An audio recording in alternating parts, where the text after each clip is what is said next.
দেখুন কতটা নরম। এবার একটু ভেঙে দেখাই।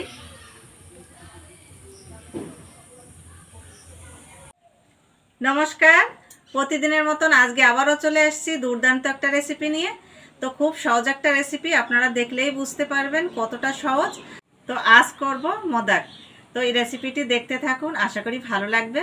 আর যে বন্ধুরা এখন ফেসবুকে দেখছেন তারা পেজটা ফলো করে আমার পাশে থাকবেন, আর যদি ইউটিউবে দেখে থাকেন তাহলে সাবস্ক্রাইব করে পাশে থাকা বেল আইকনটি প্রেস করবেন, তাহলে সবার প্রথমে আপনার ফোনে আমার ভিডিওটা চলে যাবে।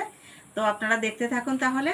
আর আজকে কোনো রকম ছাঁচ বা মোল্ড ছাড়া কতটা সহজভাবে আপনাদের করে দেখাবো রেসিপিটা, আপনারা তাহলে বুঝতেই পারবেন, দেখলেই বুঝতে পারবেন কতটা সহজভাবে করছি। তো তার জন্য এখানে আমি 1 প্যাকেট সুজি নিয়েছি। তো এর থেকে আমি হাফ সুজি দিয়ে রেসিপিটা করব। এবার তাহলে উনুনটা ধরিয়ে নেব আর একটা পুর তৈরি করে নেব। উনুনটা ধরিয়ে নিয়েছি, এবার কড়াইটা বসিয়ে দেব। আর এখানে পুর তৈরি করার জন্য আখের গুড় নিয়েছি আর নারকেল কুড়িয়ে নিয়েছি। পুরটা তৈরি করার জন্য এখানে আমি আখের গুড় নিয়েছি, নারকেল কোড়া,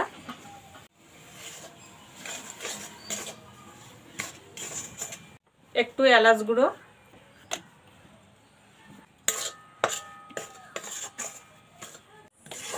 এইভাবে নাড়তে থাকবো আর নিচ থেকে লেগে না যায় সেটাও খেয়াল রাখতে হবে। কিছুটা সময় অপেক্ষা করতে হবে। এইভাবে একটু পাক ধরার মতন হলেই নামিয়ে নেব। পুরটা হয়ে গেছে, এই দেখুন পাক ধরার মতন হয়ে গেছে, আঠা আঠা মতন। এবার নামিয়ে নেব।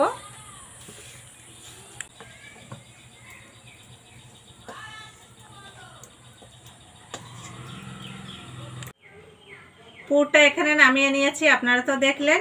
এবার এখানে আমি এই বাটির হাফ বাটি সুজি নিয়েছি। এই 1 প্যাকেট সুজির থেকে হাফ সুজি নিয়েছি। এই সুজিটা এবার ঘি দিয়ে একটু ভেজে নেব, তাহলে সুজির যে কাঁচা গন্ধটা থাকে এই গন্ধটা আর থাকবে না, খেতেও কিন্তু দারুণ লাগবে। তো এখন আমি ঘি দিয়ে সুজিটা ভালো করে একটু ভেজে নেব, তারপর একটা ডো তৈরি করে আপনাদের নামিয়ে দেখাবো। তো রেসিপিটি আপনারা দেখতে থাকুন কিভাবে কি করছি, তবেই বুঝতে পারবেন। তো আপনাদের যদি এই রেসিপিটি ভালো লাগে লাইক করে আমার পাশে থাকবেন, আর সাবস্ক্রাইব করতে কিন্তু একদম ভুলবেন না। তো রেসিপিটি দেখতে থাকুন, আশা করি ভালোই লাগবে। তো এখন আমি তাহলে সুজিটা ভেজে নেব। ঘি দেব। এখানে এই দেখুন হাফ বাটি সুজি নিয়েছি। সুজিটা ভেজে নিয়েছি। তো এখানে আমি হাফ বাটি সুজি দিয়েছি। এবার ডবল দুধ দিয়ে দেব। বাটি মেপে নিয়েছি দুধটা, তো ডবলের থেকে সামান্য একটু বেশি দেব। সামান্য একটু লবণ। সুজিটা এইভাবে নাড়তে থাকবো আর একটা ডোর মতন করে নেব। ডোর মতন হয়ে গেছে, এই দেখুন অনেকটাই টেনে গেছে, নামালে ঠান্ডা হলে আরও টেনে যাবে। এবার নামিয়ে নেব।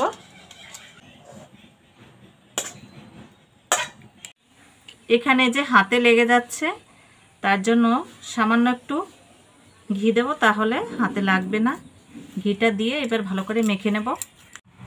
এই দেখুন ঘিটা দেওয়ার পর সুজিটা কত সুন্দর মোলাম হয়ে গেছে আর হাতেও লাগছে না। হাতে একটু ঘি মেখে নিয়েছি, তাহলে সুজিটা লাগবে না। এবার এখান থেকে একটু সুজি নেব,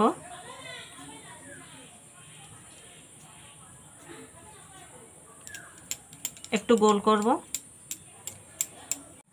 একটু গোল করে এইভাবে চেপে দিয়ে একটু বাটির মতন তৈরি করে নেব। এবার পুর দিয়ে দেব ভিতরে, চারি সাইড থেকে এইভাবে চেপে নেব।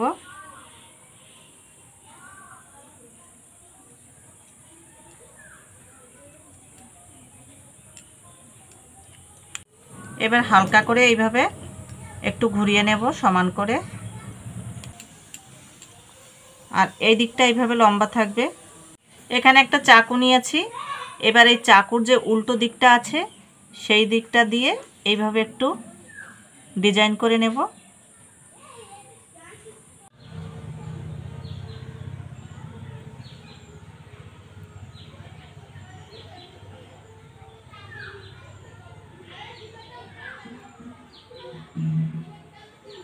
এইভাবে প্রত্যেকটা রেডি করে নেব।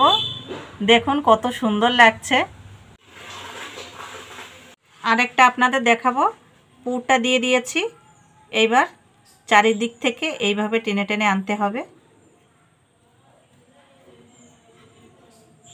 এইভাবে মুখটা আটকে দিতে হবে, তারপর এইভাবে একটু গোল করে নিতে হবে,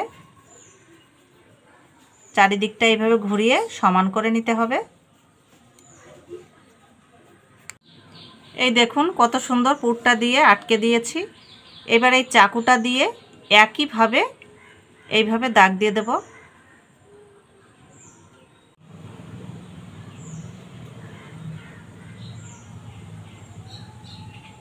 এই দেখুন কত সুন্দর লাগছে মোদকটা। তো এইভাবে আমি প্রত্যেকটা রেডি করে নেব।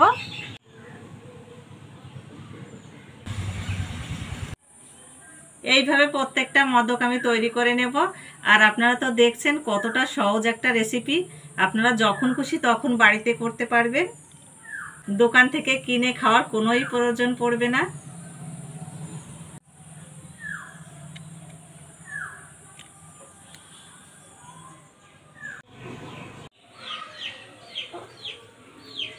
এখানে ছিদ্র করা একটা পাত্র নিয়েছি, এবার একটু ঘি লাগিয়ে নেব।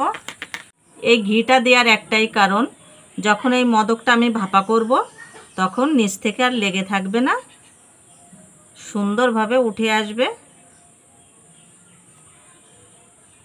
কড়াইতে জল বসিয়ে একটা স্ট্যান্ড বসিয়ে দিয়েছি, এইবার আস্তে বসিয়ে দেব। ঢাকা দিয়ে এইভাবে 5 মিনিট ভাপা করে নেব। ঢাকনাটা এবার তুলে নেব। তো 5 মিনিট মতো আমি ভাপা করেছি, এবার নামিয়ে নেব। এক এক করে নামিয়ে নেব।